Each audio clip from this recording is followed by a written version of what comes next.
Hello everyone, welcome to Black Mirror Horror. कैसे हैं आप सब? आई होप आप सब ठीक होंगे। आज मैं आप सभी के लिए एक सच्ची और बहुत ही खौफनाक भूतिया कहानी लेकर आई हूँ और उम्मीद करती हूँ कि आपको ये कहानी पसंद आएगी। कहानी पसंद आए तो इस वीडियो को लाइक और चैनल को सब्सक्राइब ज़रूर कीजिएगा और साथ ही बेल आइकन भी ऑन कर ले, जिससे आपको हमारी लेटेस्ट कहानियों की नोटिफिकेशंस मिलती रहे। जैसा कि मैंने आप सभी को बताया कि ये कहानी सच्ची घटनाओं पर आधारित है, लेकिन उस जगह के नाम और पात्रों के नाम हमने बदल दिए हैं उनकी गोपनीयता को बनाए रखने के लिए। तो चलिए अब बढ़ते हैं हमारी कहानी में आगे। मुंबई, जो भारत की आर्थिक राजधानी है, अपने चमकते भविष्य और व्यस्त सड़कों के लिए जानी जाती है। लेकिन इस शहर के कुछ हिस्से ऐसे भी हैं जो अंधेरे में एक अलग ही कहानी बयां करते हैं। ऐसी एक जगह है काला पुलिस स्टेशन। ये नाम आपको अजीब लग सकता है, लेकिन ये वही नाम है जो वहाँ के स्थानीय लोग इस सुनसान खंडहर हो चुके पुलिस स्टेशन को देते हैं। आधिकारिक तौर पर इस पुलिस स्टेशन का कोई रिकॉर्ड अब मौजूद नहीं है, लेकिन पुराने दस्तावेजों में इसके अस्तित्व की पुष्टि होती है। वर्ष 2010 में मुंबई क्राइम ब्रांच के तेज तर्रार अफसर इंस्पेक्टर अजय राठौर को एक बेहद पुरानी जर्जर फाइल मिली। ये फाइल एक रहस्यमय केस से जुड़ी थी, जिसमें 1984 में 11 पुलिसकर्मी एक ही रात में लापता हो गए थे। 1984, ये मामला अब तक अनसुलझा क्यों है? अजय राठौर के मन में सवाल उठे। फाइल को ध्यान से पढ़ने के बाद उन्होंने महसूस किया कि इस केस से जुड़े कई पन्ने गायब थे। उस दिन की रिपोर्ट में सिर्फ इतना लिखा था, 10 जुलाई 1984, काले पुलिस स्टेशन में रात की ड्यूटी पर तैनात 11 पुलिस कर्मियों का अचानक लापता हो जाना। कोई प्रत्यक्षदर्शी नहीं, कोई सुराग नहीं। इस घटना के बाद पुलिस स्टेशन को बंद कर दिया गया था और कुछ वर्षों बाद इसे पूरी तरह से सरकारी रिकॉर्ड से भी हटा दिया गया। लेकिन क्या सच में ये घटना बस एक रिकॉर्ड की भूल थी, या फिर इस जगह पर कुछ भयावह हुआ था? इंस्पेक्टर अजय के मन में ये केस गहराई से उतरने लगा। उनके सहयोगी सुबोध सिंह को जब इस फाइल के बारे में पता चला तो उन्होंने हैरानी जताई। सर, मैंने अपने पिता से इस जगह के बारे में सुना था। वे भी पुलिस में थे। लोग कहते हैं कि उस रात वहाँ कुछ ऐसा हुआ जिसे कोई समझ नहीं सका। उसके बाद से ही ये पुलिस स्टेशन बंद कर दिया गया और इस इलाके को वीरान छोड़ दिया गया। अजय को यकीन नहीं हुआ।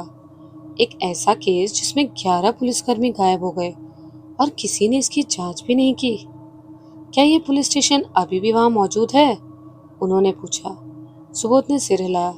हाँ, लेकिन अब यह खंडहर बन चुका है। कोई भी वहां रात में जाने की हिम्मत नहीं करता। अजय और सुबोध ने फैसला किया कि वे खुद इस जगह की सच्चाई जानने के लिए वहां जाएंगे। रात के 12:30 बजे जब अंधेरा गहराने लगा, उस रात जब पूरा शहर सो रहा था, अजय और सुबोध ने अपनी सरकारी जीप निकाली और काले पुलिस स्टेशन की ओर रवाना हुए। जैसे ही वे उस इलाके में पहुंचे, माहौल अजीब सा महसूस हुआ। ये जगह मुंबई के भीड़ भाड़ वाले इलाके से दूर थी और यहाँ घनी झाड़ियों और टूटी फूटी इमारतों के अलावा कुछ नहीं था। पुलिस स्टेशन की इमारत एक जर्जर हवेली जैसी दिख रही थी। छतें टूटी हुई, दीवारों पर काई जमी हुई और खिड़कियां अंधेरे में घूरती हुई। जैसे ही वे गाड़ी से बाहर निकले, हवा का एक ठंडा झोंका उनके चेहरे से टकराया। सर, मुझे कुछ अजीब महसूस हो रहा है, सुबोध ने धीमी आवाज में कहा। अजय ने कोई जवाब नहीं दिया। वे टॉर्च जलाकर आगे बढ़े और दरवाजे की ओर कदम बढ़ाया, और तभी एक पुलिस सायरन की आवाज हवा में गूंज उठी। अजय और सुबोध दोनों चौंक गए, लेकिन वहां कोई गाड़ी नहीं थी। क्या ये सिर्फ हवा थी या कुछ और? सुबोध ने दरवाजे को हल्के से धक्का दिया। दरवाजा अपने आप धीरे धीरे चरमराने लगा और अंदर का अंधेरा उनकी आंखों में समा गया। टॉर्च की रोशनी डालते ही अजय की नजर सामने पड़ी। एक पुरानी लकड़ी की कुर्सी पर कोई बैठा हुआ था। सुबोध ने डरते डरते पूछा, कौन है वहां? कोई जवाब नहीं आया। अजय ने धीरे धीरे कदम बढ़ाए और कुर्सी के पास पहुंचकर टॉर्च की रोशनी डाली। कुर्सी खाली थी, लेकिन तभी पीछे से किसी ने अजय के कंधे पर हाथ रखा। अजय तेजी से पलटा, लेकिन वहां कोई नहीं था। और फिर पीछे की दीवार पर उन्होंने कुछ लिखा हुआ देखा, हम अभी भी यहीं हैं। इन शब्दों को देखकर सुबोध का शरीर सिहर उठा। उन्होंने अजय की ओर देखा, लेकिन उनके चेहरे पर वही दृढ़ संकल्प था जो हमेशा रहता था। सर, ये कोई मजाक लग रहा है। शायद किसी ने यहाँ आकर ये लिखा हो, सुबोध ने कहा। अजय ने दीवार पर हाथ फेरा। ये लिखावट पुरानी थी, शायद कई सालों से वहां थी। नहीं, ये हाल ही में लिखा गया नहीं लगता, अजय ने गंभीरता से जवाब दिया। टॉर्च की रोशनी जैसे ही थोड़ी और आगे बढ़ी, उन्हें महसूस हुआ कि ये पुलिस स्टेशन अब पूरी तरह से बर्बाद हो चुका था। टेबलें टूटी हुई थी, लकड़ी की कुर्सियां इधर उधर बिखरी पड़ी थी और चारों ओर काई लगी हुई थी। लेकिन सबसे अजीब बात ये थी कि हर टेबल पर कुछ पुरानी पुलिस फाइलें रखी हुई थी। अजय ने एक फाइल उठाई और धूल झाड़कर उसे पढ़ने लगा। फाइल में 1984 की कुछ रिपोर्ट्स थी। इनमें एक लिस्ट थी जिसमें 11 पुलिसकर्मियों के नाम दर्ज थे जो उसी रात रहस्यमय तरीके से लापता हो गए थे। लेकिन फिर अजय ने एक और चौंकाने वाली चीज देखी। फाइल पर किसी ने लाल स्याही से एक शब्द लिखा था, मृत। सुबोध ने हैरानी से पूछा, सर क्या ये उन पुलिस वालों के लिए लिखा गया है? लेकिन उनका शव तो कभी मिला ही नहीं। अजय ने सिर हिलाया। ये भी तो संभव है कि वे मारे ही ना गए हो, बल्कि कुछ और हुआ हो। तभी सुबोध ने अचानक महसूस किया कि उनके पीछे कोई खड़ा था। उनके रोंगटे खड़े हो गए। उन्होंने धीरे धीरे पीछे मुड़कर देखा, लेकिन वहां कुछ नहीं था। सर, मैंने महसूस किया कि कोई हमारे पास खड़ा था। अजय ने चारों ओर टॉर्च घुमाई, लेकिन वहां कोई नहीं था। यहाँ कुछ है, अजय ने बुदबुदाया। और तभी दरवाजे के बाहर किसी के तेजी से दौड़ने की आवाज आई। कोई भारी बूट्स पहने हुए पुलिस स्टेशन के गलियारे में दौड़ रहा था। अजय और सुबोध दोनों अपनी जगह पर जमे रह गए। कौन है वहां? अजय ने जोर से पूछा। कोई जवाब नहीं आया, लेकिन दौड़ने की आवाज और तेज होती चली गई। अब तक सुबोध पूरी तरह डर चुका था। सर, मुझे लगता है कि हमें यहाँ से निकल जाना चाहिए। ये जगह ठीक नहीं है। लेकिन अजय पीछे हटने वालों में से नहीं था। उन्होंने चारों ओर नजर दौड़ाई और देखा कि कोने में एक पुरानी फाइल कैबिनेट रखी थी जो शायद पिछले 30 सालों से किसी ने छुई भी नहीं थी, लेकिन वो हिल रही थी। उसके अंदर से कोई धीरे धीरे दरवाजा खटखटा रहा था, जैसे कोई अंदर से बाहर आने की कोशिश कर रहा हो। अजय और सुबोध के चेहरे पर पसीना आ गया। सर, क्या कोई अंदर बंद है? सुबोध की आवाज कांप रही थी।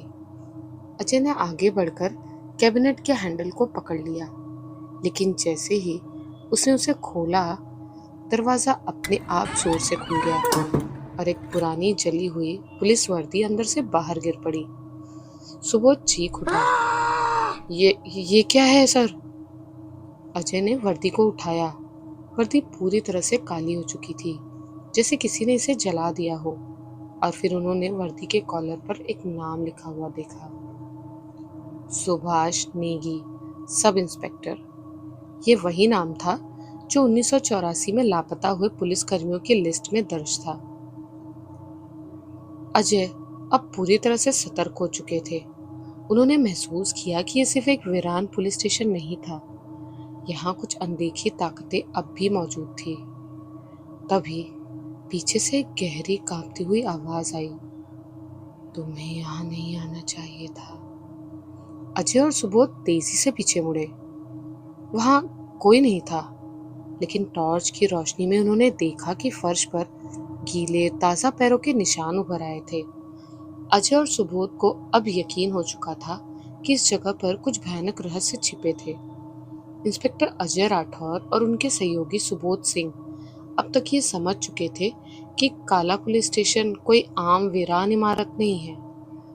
वहां कुछ ऐसा था जो दिखता नहीं था, लेकिन महसूस किया जा सकता था। पुरानी जली हुई पुलिस वर्दी, उस पर लिखा हुआ नाम सुभाष नेगी सब इंस्पेक्टर, इस बात की ओर इशारा कर रहा था कि 1984 में यहाँ कुछ भयानक घटित हुआ था। लेकिन सवाल ये था कि हुआ क्या था। और तभी फर्श पर पड़े गीले पैरों के निशान अजय की नजरों में चुभने लगे। ये निशान सीधे पुलिस स्टेशन के गहरे अंधेरे वाले गलियारे की ओर जा रहे थे। अजय ने बिना कुछ कहे टॉर्च की रोशनी उस तरफ डाली। निशान कहाँ जा रहे थे? सुबोध की आवाज कांप रही थी। सर, अब यहाँ से निकल जाना चाहिए। ये जगह जिंदा नहीं है। अजय ने गहरी सांस ली। सुबोध, पुलिस का काम सिर्फ अपराधियों को पकड़ना नहीं होता, बल्कि उन कहानियों को भी उजागर करना होता है जो सालों से दबी पड़ी है। उन्होंने अपनी सर्विस रिवॉल्वर निकाली और धीरे धीरे उन पैरों के निशानों का पीछा करने लगे। कुछ कदम आगे बढ़ते ही वे एक बंद दरवाजे के पास पहुंच गए। दरवाजा हल्के हल्के हिल रहा था, जैसे कोई अंदर से उसे खोलने की कोशिश कर रहा हो। सुबोध ने घबरा कर कहा, सर, क्या कोई अंदर बंद है? अजय ने कोई जवाब नहीं दिया। उसने दरवाजे के हैंडल को पकड़ा और धीरे धीरे उसे खोला। दरवाजा जैसे ही खुला, अंदर का दृश्य देखकर अजय और सुबोध दोनों स्तब्ध रह गए। ये एक छोटा सा कमरा था जो शायद पुलिस लॉकअप रहा होगा, लेकिन इसमें कोई कैदी नहीं था, बल्कि दीवारों पर खून के छींटे पड़े हुए थे और कोने में पड़ी एक पुरानी लकड़ी की कुर्सी अपने आप हिल रही थी। सुबोध पीछे हट गया। सर, ये कैसे संभव है? अजय ने टॉर्च की रोशनी कुर्सी पर डाली। तभी उसके कानों में धीमी फुसफुसाहट गूंजने लगी। इन्हें मत छोड़ना, इन्हें सजा मिलनी चाहिए थी। अजय और सुबोध दोनों ने एक दूसरे की ओर देखा। यह आवाज कमरे में गूंज रही थी, लेकिन वहां कोई नहीं था। अजय पूरी तरह समझ चुका था कि यह जगह सिर्फ एक वीरान पुलिस स्टेशन नहीं थी। यहाँ कुछ ऐसा हुआ था जिसे दबाने की कोशिश की गई थी। लेकिन कौन थे वो 11 पुलिस वाले जो अचानक लापता हो गए थे? और क्या वे अब भी यहाँ मौजूद थे? अजय ने कमरे की चारों दीवारों को ध्यान से देखा। तभी उसकी नजर एक पुरानी लोहे की तिजोरी पर पड़ी, जो लगभग 30 सालों से जंग खा रही थी। उस पर बड़े बड़े अक्षरों में लिखा था, सिर्फ सच्चाई के लिए। तिजोरी के भीतर क्या था? अजय ने धीरे से तिजोरी के जंग लगे दरवाजे को खींचा, लेकिन वो हिला भी नहीं। तभी अचानक तिजोरी के अंदर से किसी ने जोर से 3 बार दस्तक दी। ठक ठक ठक। सुबोध का चेहरा सफेद पड़ गया। सर, ये तिजोरी अंदर से बंद है, लेकिन अंदर कौन हो सकता है? अजय कुछ नहीं बोला। उसने अपनी रिवॉल्वर निकाली और तिजोरी का ताला तोड़ने के लिए तैयार हो गया। जैसे ही उसने गोली चलाने की तैयारी की, तिजोरी के पीछे की दीवार पर किसी ने अपने नाखूनों से एक नाम लिखा। वो हमें जिंदा जला देना चाहते थे। अब अजय को पूरा यकीन हो गया था कि इस पुलिस स्टेशन में छुपी हुई सच्चाई सामान्य नहीं थी। लेकिन अगर कोई उन्हें जिंदा जलाना चाहता था, तो क्या इसका मतलब ये था कि वे पुलिस वाले कभी लापता हुए ही नहीं? अब आगे क्या होगा? अजय और सुबोध को ये सब समझ में आ रहा था कि ये सिर्फ एक खौफनाक जगह नहीं थी, बल्कि एक ऐसा रहस्य था जिसे जानबूझकर छुपाया गया था। मुंबई के काले पुलिस स्टेशन में इंस्पेक्टर अजय राठौड़ और उनके सहयोगी सुबोध सिंह एक भयानक रहस्य के करीब पहुंच चुके थे। पुरानी तिजोरी पर खून के लिखे शब्द, वो हमें जिंदा जला देना चाहते थे, ये साफ इशारा कर रहे थे कि 1984 की उस रात इस पुलिस स्टेशन में कुछ भयानक घटा था। अजय ने अपनी रिवॉल्वर संभाली और तिजोरी का ताला तोड़ने के लिए तैयार हुआ। सुबोध की आवाज कांप रही थी। सर, अगर तिजोरी के अंदर से आवाज आई थी, तो क्या मतलब ये है कि कोई अब भी अंदर है? अजय ने बिना कोई जवाब दिए गोली चला दी। गोली लगते ही तिजोरी का जंग लगा दरवाजा धीरे धीरे खुल गया और जब अजय और सुबोध ने अंदर झांका तो उनकी आंखें फटी की फटी रह गई। तिजोरी के भीतर एक कंकाल था। तिजोरी के अंदर एक अधजला कंकाल पड़ा था, जिसका शरीर अब केवल हड्डियों में बदल चुका था। उसके चारों ओर राख बिखरी थी। ऐसा लग रहा था कि उसे जिंदा जलाया गया था और उसकी आत्मा आज भी यहाँ कैद थी। लेकिन सबसे चौंकाने वाली बात ये थी कि कंकाल के ठीक सामने एक पुरानी जल चुकी पुलिस डायरी रखी थी। अजय ने धीरे से उसे उठाया। डायरी के पहले पन्ने पर लिखा था, सब इंस्पेक्टर सुभाष नेगी की आखिरी रिपोर्ट, 10 जुलाई 1984। अजय ने डायरी को ध्यान से पढ़ना शुरू किया। 10 जुलाई 1984, रात 1:30 बजे। आज रात कुछ ऐसा हुआ जिसे मैं कभी भूल नहीं सकता। हमारी टीम के 11 पुलिस कर्मियों को एक गुप्त मिशन सौंपा गया था। हमें आदेश था कि हमें एक खतरनाक गैंगस्टर रंजीत ठाकुर को मारना है, जो पुलिस का सबसे बड़ा दुश्मन था। लेकिन हमें ये नहीं पता था कि इस मिशन के पीछे असली सच कुछ और ही था। जब हमने रंजीत को गिरफ्तार किया तो उसने हमसे कुछ ऐसा कहा जिससे हमारी रूह कांप गई। रंजीत ने हंसते हुए कहा, तुम लोग सोच रहे हो कि मुझे मारकर इस शहर को सुरक्षित कर रहे हो, लेकिन असली गुनहगार तो तुम हो। तुम्हारे ही बीच के लोग इस शहर के असली शैतान हैं और वो तुम सबको जिंदा नहीं छोड़ेंगे। हमने उसकी बात को नज़रअंदाज कर दिया और उसे मार गिराया। लेकिन जैसे ही हमने गोली चलाई, हमारे सीनियर ऑफिसर्स ने हमें कमरे में बंद कर दिया और फिर हमने देखा कि बाहर कुछ ऐसा हुआ जिसे देखकर हमारी आत्मा कांप गई। रात 2 बजे जब पुलिस वालों को जिंदा जलाया गया, डायरी में लिखा था, रात 2 बजे अचानक पुलिस स्टेशन की बत्तियां बंद हो गई और फिर हमने अपने ही सीनियर अधिकारियों को देखा जो पेट्रोल लेकर हमारे कमरे की ओर बढ़ रहे थे। हमें समझ में नहीं आया कि ये ऐसा क्यों कर रहे थे, लेकिन जब दरवाजे के नीचे से पेट्रोल बहने लगा तब हमें सच का अंदाजा हुआ। हमारे ही पुलिस विभाग के कुछ लोग इस मिशन के असली गुनहगार थे। उन्होंने कमरे में आग लगा दी। हम चीखते रहे, मदद के लिए चिल्लाते रहे, लेकिन किसी ने हमारी नहीं सुनी। हमने दरवाज़ा तोड़ने की कोशिश की, लेकिन सब बेकार था। आग धीरे धीरे हमें निकलने लगी। आखिरी क्षणों में मैंने ये डायरी तिजोरी में छिपा दी ताकि एक दिन कोई सच जान सके, और फिर सब अंधेरा हो गया। डायरी के आखिरी शब्दों को पढ़कर अजय और सुबोध दोनों का गला सूख गया। अब ये साफ हो चुका था कि 1984 की वो घटना एक दुर्घटना नहीं थी, बल्कि एक सुनियोजित हत्या थी। पुलिस कर्मियों को जिंदा जला दिया गया था।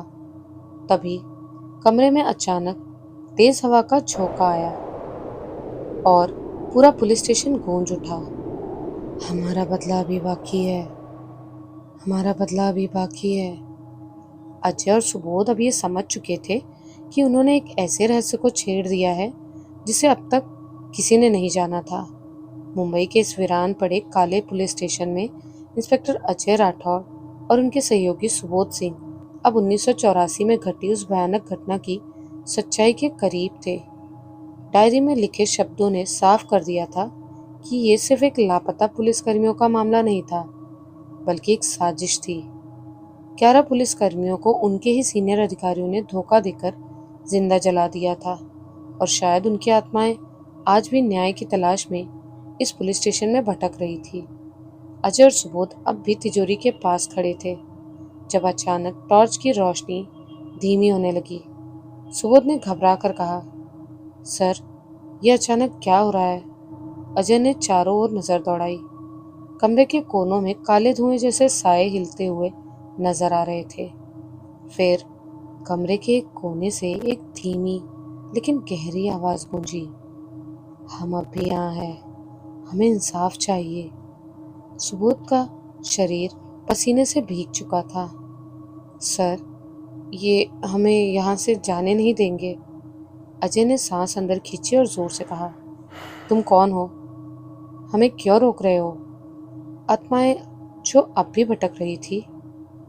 तभी एक ऐसी चीज हुई जिससे वो दोनों काफी हैरान हो गए। कमरे में रखी पुरानी लकड़ी की कुर्सियां अचानक जोर जोर से हिलने लगी।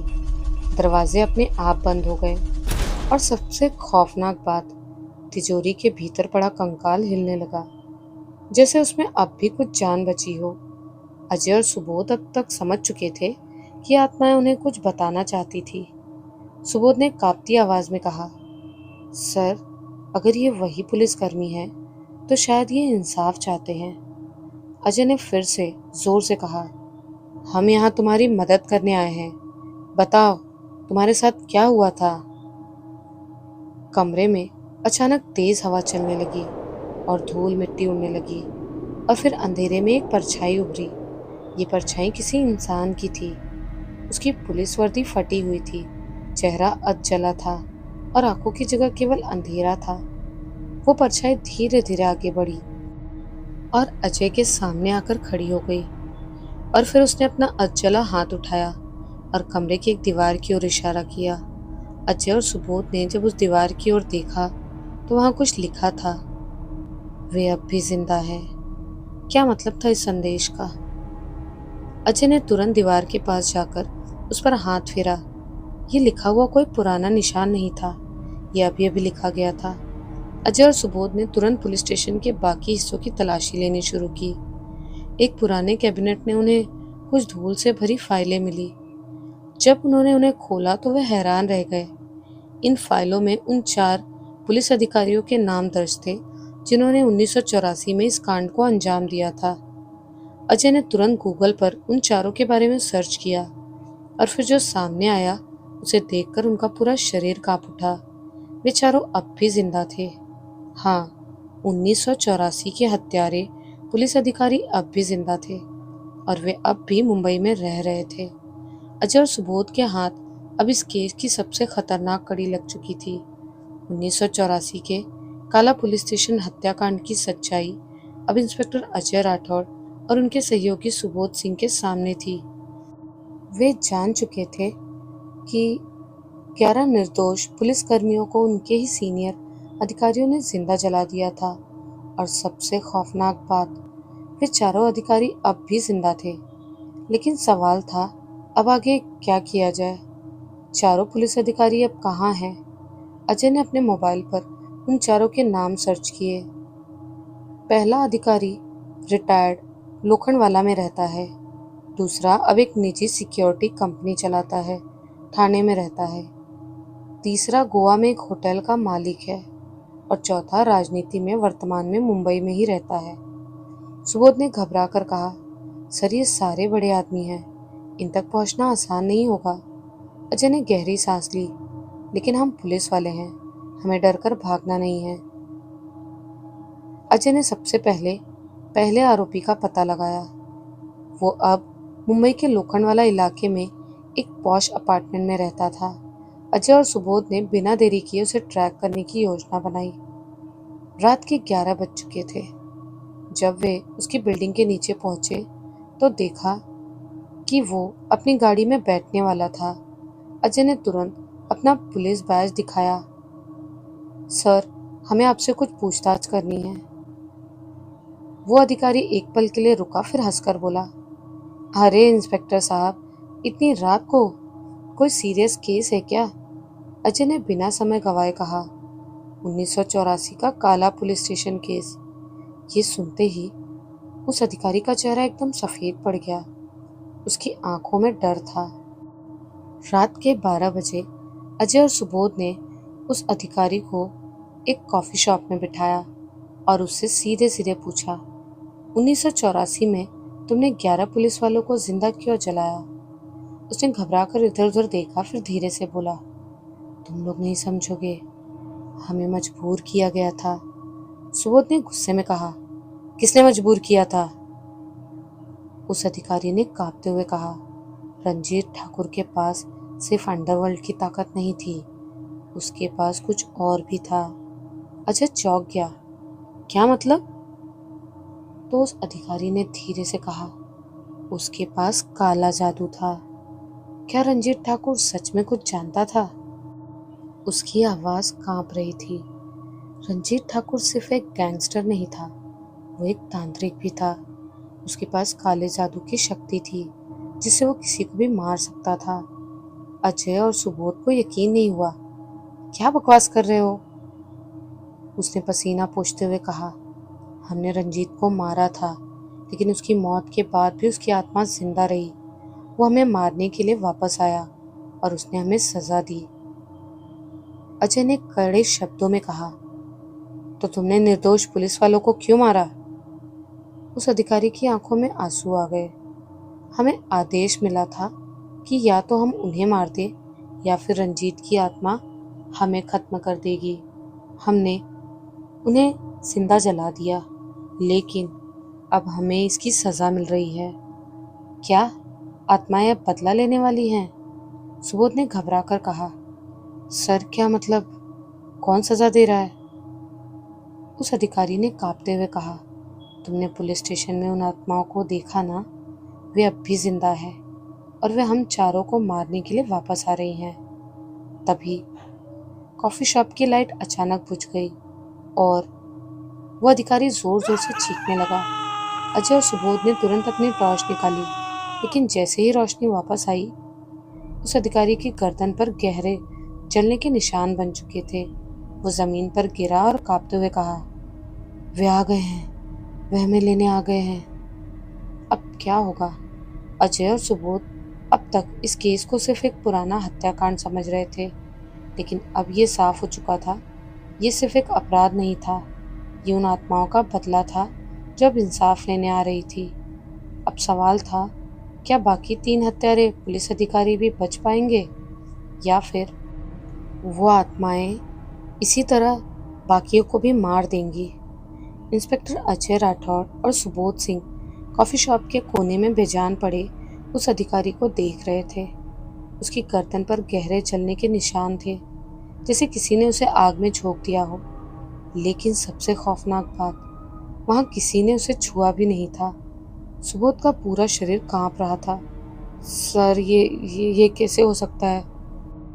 अजय ने उसकी नब्ज टटोलने की कोशिश की, लेकिन वो मर चुका था। पहला हत्यारा मर चुका था, लेकिन कैसे?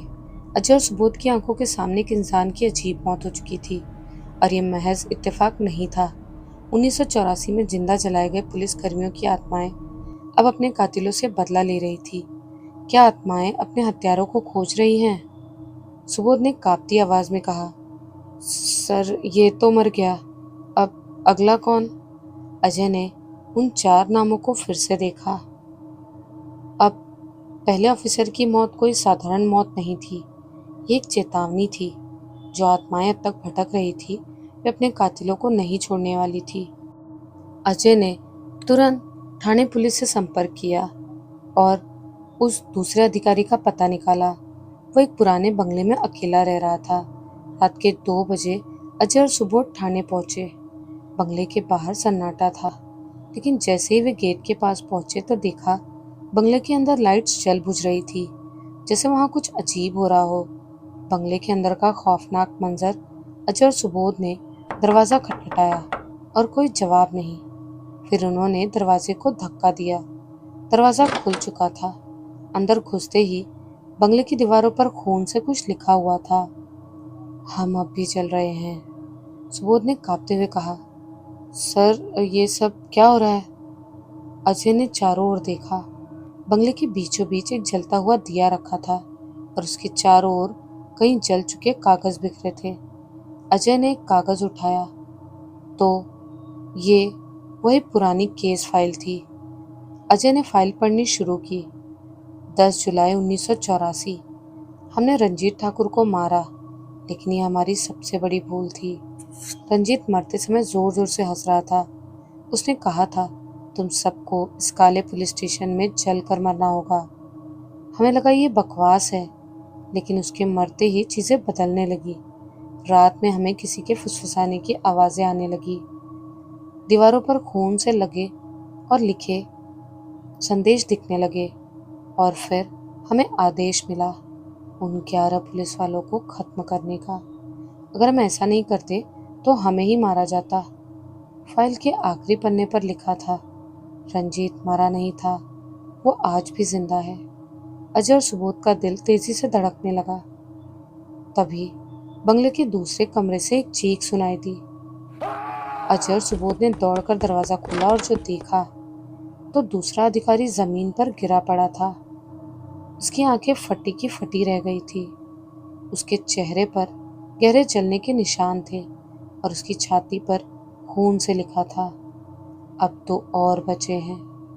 अब ये साफ था, जो आत्माएं 1984 में जलाकर मार दी गई थी, वो अपने हत्यारों को एक एक कर मार रही थी। अब सवाल था, क्या बाकी के दो बच पाएंगे या फिर वो भी इसी तरह मारे जाएंगे। काले पुलिस स्टेशन की आत्माएं आखिर इंसाफ पूरा करके रहेंगी। अब सिर्फ दो हत्यारे बचे थे। इंस्पेक्टर अजय राठौड़ और उनके सहयोगी सुबोध सिंह ने अपनी आंखों के सामने दो भूतिया हत्याएं होती देखी। पहली तो पहले अधिकारी की रहस्यमय मौत हुई, फिर दूसरे अधिकारी को किसी अनदेखी शक्ति ने मार दिया और अब केवल दो लोग बचे थे। अब अजय को यकीन हो चुका था कि ये कोई आत्महत्या नहीं है या कोई हत्याकांड नहीं था। ये 1984 में जिंदा जलाए गए 11 निर्दोष पुलिस कर्मियों की आत्माओं का बदला था। अजय और सुबोध ने तुरंत गोवा जाने का फैसला किया। वहां ब्लू सी होटल नाम का एक होटल चला रहा था ये तीसरा अधिकारी।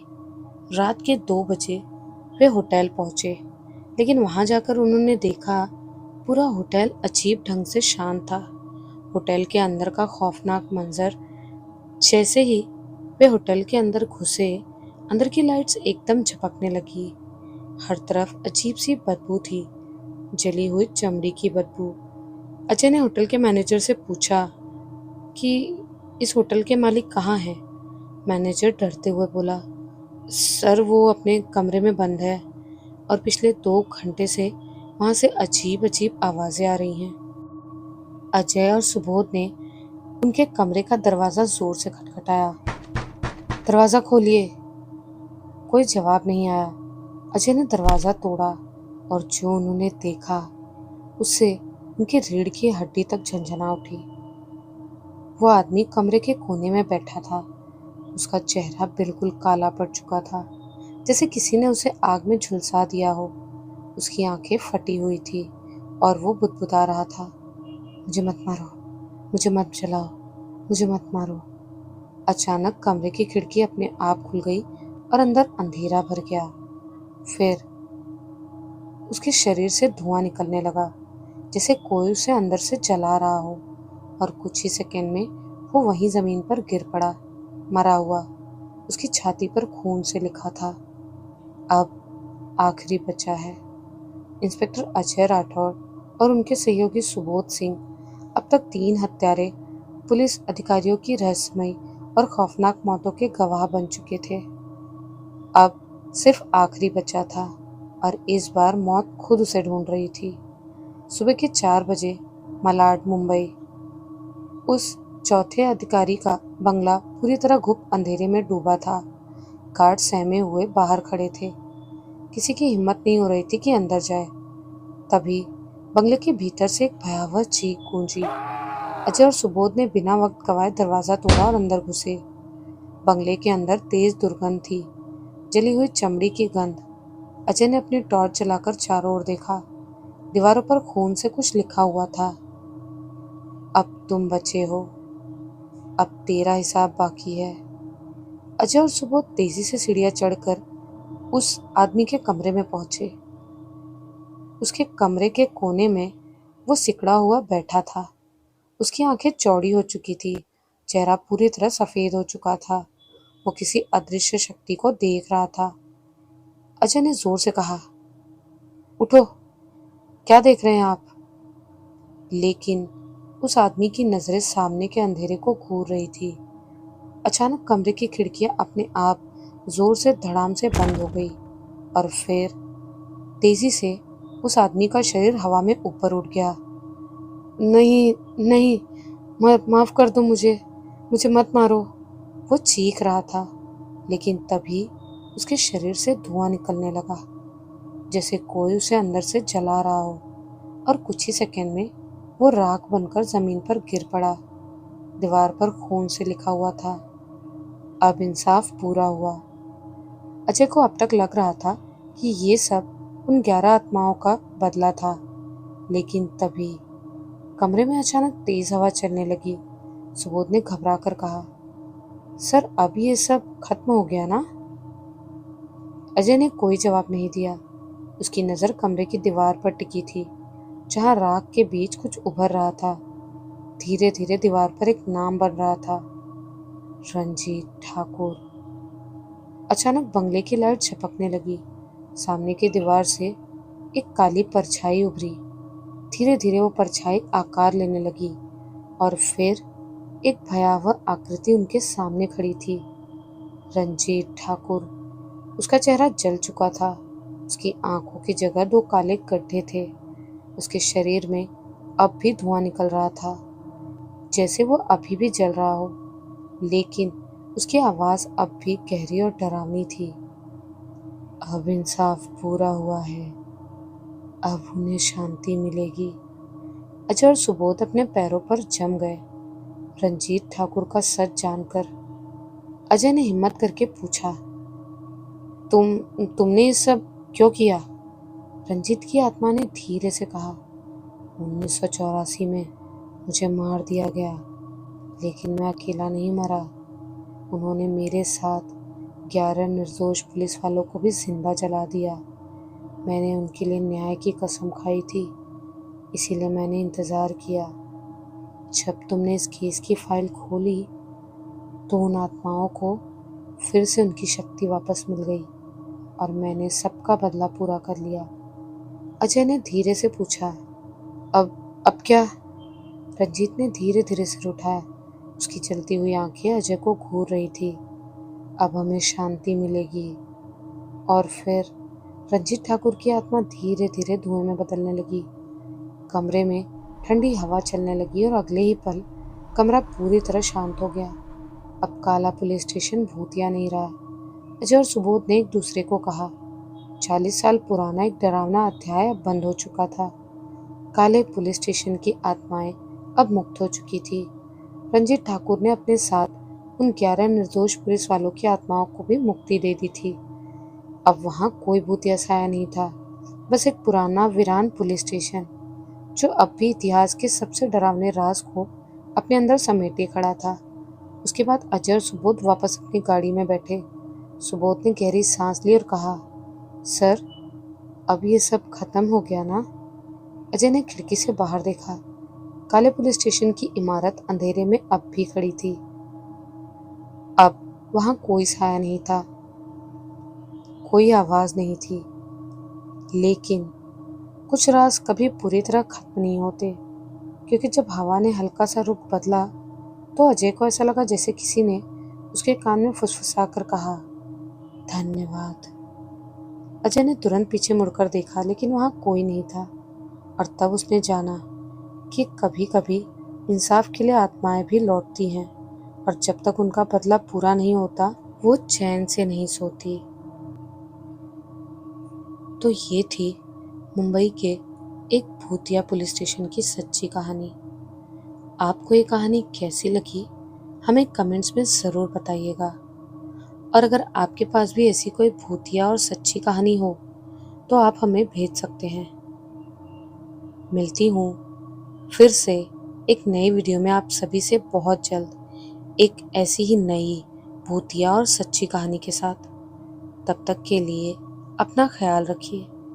Bye and take care.